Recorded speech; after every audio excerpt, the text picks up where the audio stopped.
Did this story of Atlantis really originate from Egypt, or is this merely a literary device used by Plato to enhance the credibility of his narrative?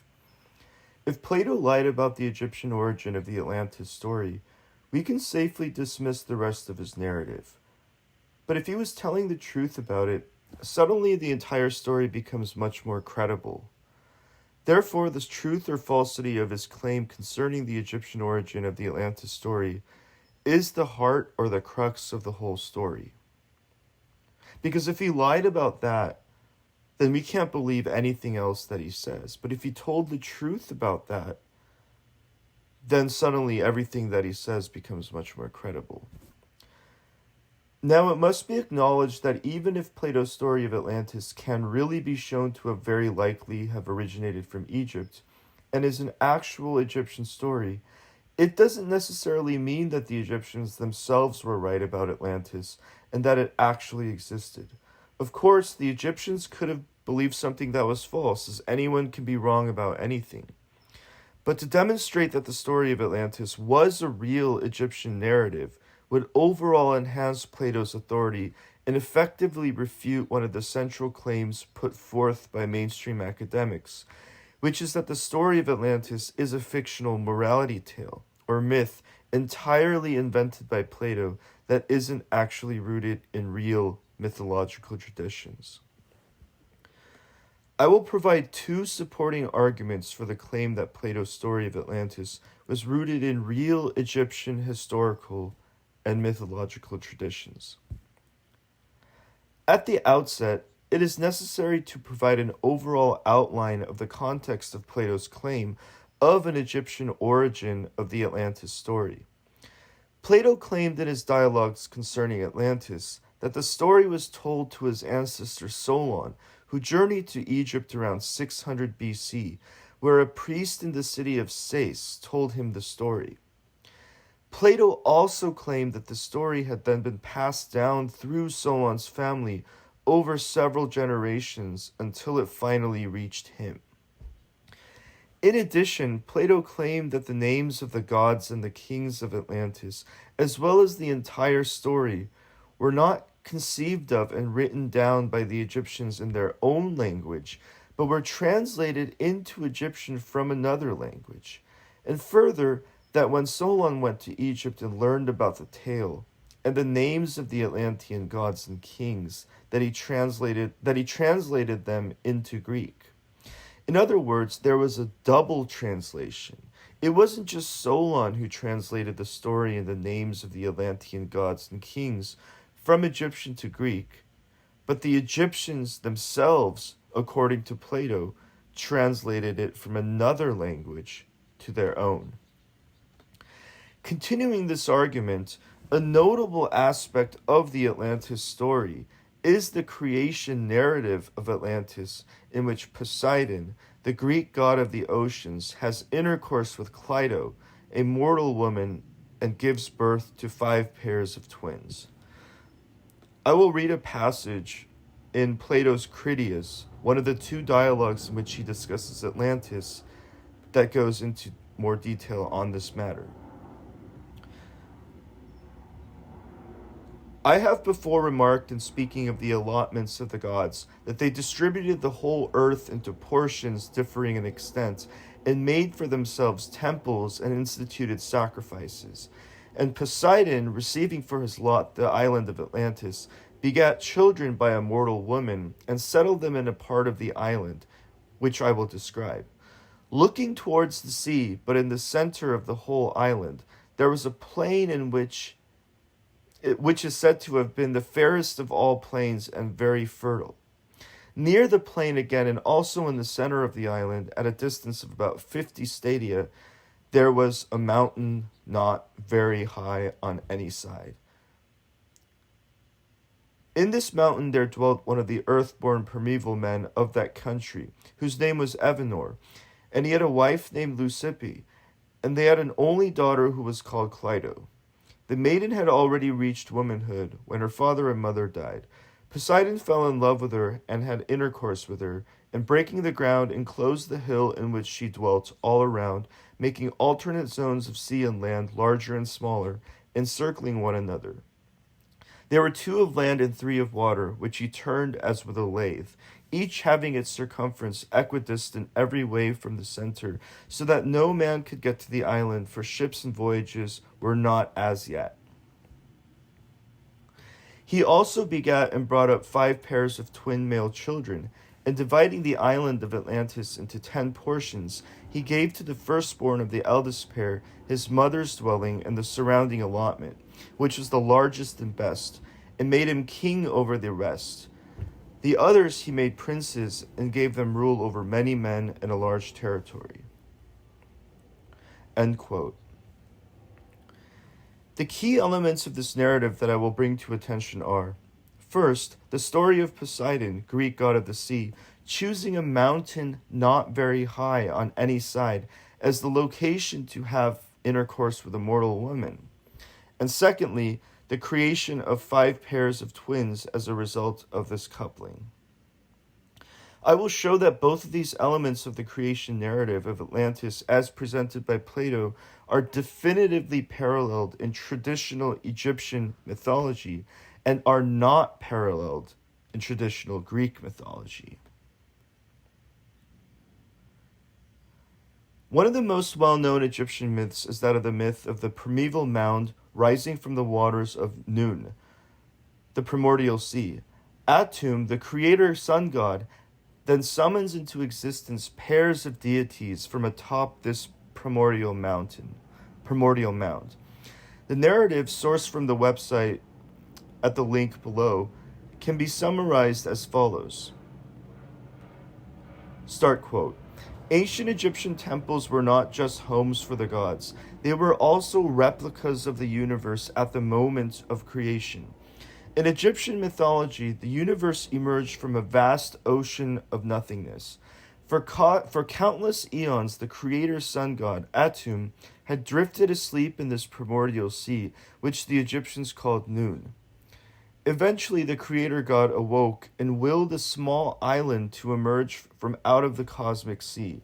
From atop this hill, which the Egyptians call the mound of the first event, or the primeval mound, Atum proceeded to call all things into existence, starting with the male god Shu, the air, and goddess Tefnut, moisture.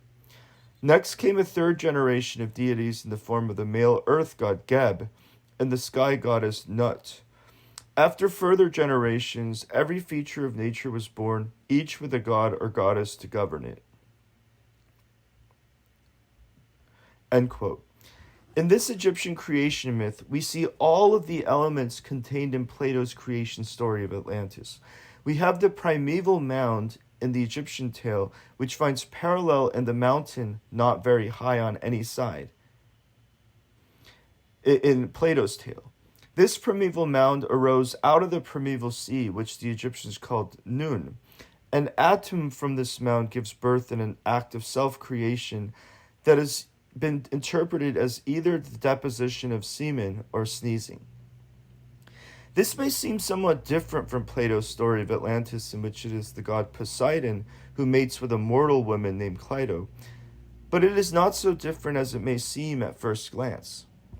In Egyptian mythology, as was stated before, the creator god Atum rested atop the primeval mound, which arose out of the primeval waters of Nun.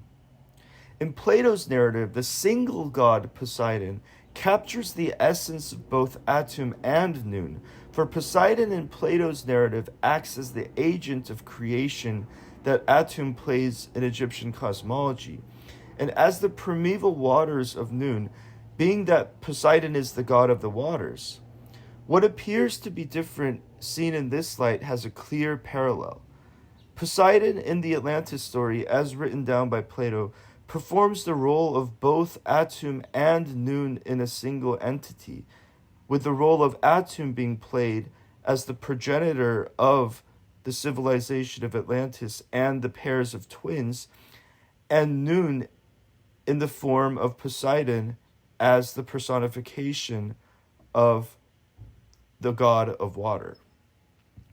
In addition, in the Egyptian creation story, Atum calls into existence twin brother-sister pairs of gods, namely the god Shu and the goddess Tefnut, air and moisture respectively, being the second generation of gods, who in turn beget the third generation of gods, the god Geb and the goddess Nut, of earth and sky respectively, and who finally in turn beget the fourth generation of gods in the form of Osiris and Isis, who are brother-sister twins, and Set and Nephthys, who are also twins. Finally was the fifth generation of gods, Horus, the son of Isis and Osiris. There are clear parallels with Plato's story of Atlantis. In Plato's narrative, the creator sea god Poseidon, who encapsulates the Egyptian deities of Atum and Nun in one entity, mates with Cleito to beget 5 pairs of twins, namely Atlas and Gaderis, Amphiris and Ebimon, Menesis and Autochthon, Elasippus and Mestor, Azaeus and Diaprepes. In both the Egyptian creation myth and Plato's narrative, we have the central motif of twins featuring prominently. Furthermore, the distinctions between the narratives, which can be summarized as follows, are certainly present, but the central similarity and motif of the twins, I will argue, transcends these differences. Some of these differences are as follows. First, in the Egyptian creation myth, the twins are brother-sister pairs, whereas in Plato's story of Atlantis, they are both brothers. Secondly, in the Egyptian creation myth, the pairs of twins are in successive generations, with each generation of twin gods giving birth to another pair of twin gods, with the exception of the final generation, in which Isis and Osiris on one hand, and Set and Nephthys on the other, are of the same generation. Whereas in Plato's story of Atlantis, the pairs of twins are all in the same generation, being direct descendants of Poseidon and Cleito. Thirdly, in the Egyptian creation myth, all of the twins are gods and goddesses, whereas in Plato's tale of Atlantis, the twins of Poseidon are all described as kings and definitively human. Fourthly, in the Egyptian creation myth, Atum gives birth to the next generation of gods in an act of self-creation through sneezing, whereas in Plato's story of Atlantis, Poseidon, the creator sea god symbolizing the creator god Atum, and the sea goddess Nun, in a single entity, mates with a mortal woman named Cleito to give birth to the twins. However, despite these differences, we still see a clear motif of twins being shared across both the Egyptian creation myth and Plato's tale of Atlantis. There are also 5 distinct groupings of twins in the Egyptian cosmology, and 5 in that of Plato's Atlantis. Strictly speaking, in the Egyptian Ennead, there are only 9 gods, but Horus is traditionally paired with the goddess Hathor, so that there are effectively 10 gods, namely Shu and Tefnut, then Geb and Nut, then Osiris and Isis, then Set and Nephthys, and then Horus and Hathor, which matches the 10 children of Poseidon and Cleito in Plato's account. These parallels between the Egyptian creation myth and Plato's account of Atlantis cannot be attributed to mere coincidence for the following reasons. First, if there was only a reference to a mountain not very high on any side in Plato's narrative that was not connected to the origin point of Atlantean civilization and its first rulers, then it could be considered presumptive to claim that it finds a clear parallel with the primordial mound, which is so central to Egyptian cosmology. However, in both, they are the origin points where a creator sea god in the form of Poseidon in the Atlantis story, and the creator god Atum and the sea goddess Nun perform their first act of creation, giving rise to the Atlantean and Egyptian civilizations and cosmology, respectively. In other words, it is not a mere parallel in motif across the narratives, but a similarity in function and the story surrounding the motif. The primeval mound, or mound not very high on any side, both perform the same role as the site of creation by the creator and sea deities. Therefore, it is warranted to accept the parallel as being highly unlikely to be attributable to mere coincidence. The primordial mound that features so secondly, the primordial mound that features so prominently in Egyptian cosmology and is paralleled by the mountain not very high on any side in Plato's story of Atlantis is a central element in Egyptian mythology of paramount importance, while in traditional Greek mythology, excluding Atlantis, a mound or low mountain does not feature prominently. The mountain on which the Greek gods reside, Mount Olympus, is described as a high and towering mountain, not a hill or mound. Therefore, it would be unfounded to claim that the primordial mound was just a borrowing of Mount Olympus, a motif indigenous to Greek mythology, and to claim that the towering mountain of Mount Olympus was by happenstance made smaller and just so happened to fit precisely that of a prominent Egyptian motif of the primeval mound is also very unlikely to be attributed to coincidence. Thirdly, the centrality of twin pairs descending from the original creator sea goddess is present across both the Egyptian cosmology and Plato's narrative of Atlantis. In the Greek pantheon, or in other aspects of Greek mythology, twins were not a prominent feature. That is not to say that twins are not present at all in Greek mythology. For example, Castor and Pollux, and Apollo and Artemis are twins, but they are not central and are the exception. However, in Egyptian mythology and cosmology, they are indeed central and occur in the Egyptian pantheon and Ennead as a rule and not as an exception. Twins are simply a far, far more prominent motif in ancient Egypt. Finally, there is no way that Plato, despite his curiosity and formidable intellect, could have crafted a tale that reflects so many subtle aspects of Egyptian mythology and motifs if he had not had access to Egyptian sources. At that time, trade links between Egypt and Greece were substantial, but were limited to exchange of goods, with knowledge about their respective mythologies and religions being exceedingly unlikely to have been exchanged. Therefore, it is reasonable to conclude that Plato's claim that the story of Atlantis originated from Egypt and was brought from Egypt to Greece through his ancestor Solon, who he claimed had received this information firsthand from an Egyptian priest, is highly probable. As to insist otherwise, given the existence of these parallels between the story of Atlantis and traditional Egyptian mythology, requires us to accept a coincidence that is so improbable that it can be effectively dismissed.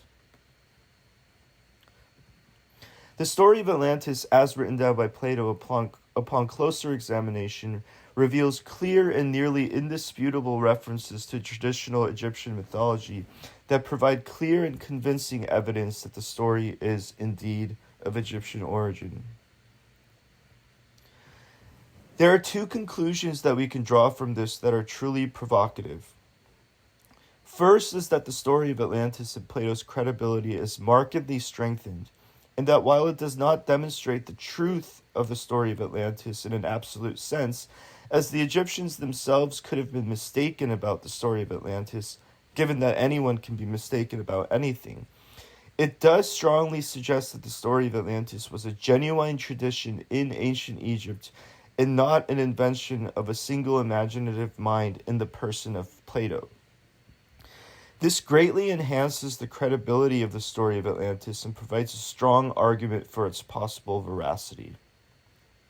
Secondly, and perhaps more provocatively, it implies that the Egyptian cosmology of the primeval mound, where the creator god Atum gave birth to the Egyptian gods and goddesses, is referring to the creation of Atlantis itself, at least in a mythological sense, and that the Egyptian mythological tradition and the Atlantean mythological tradition are one and the same, which would provide strong evidence supporting the claim put forth by many alternative Egyptologists and Atlantis researchers that Egypt was a colony of Atlantis, or at least was very strongly influenced by Atlantis. Now, none of this definitively proves the existence of Atlantis beyond all doubt, but it raises provocative questions that dramatically increase the probability of its existence.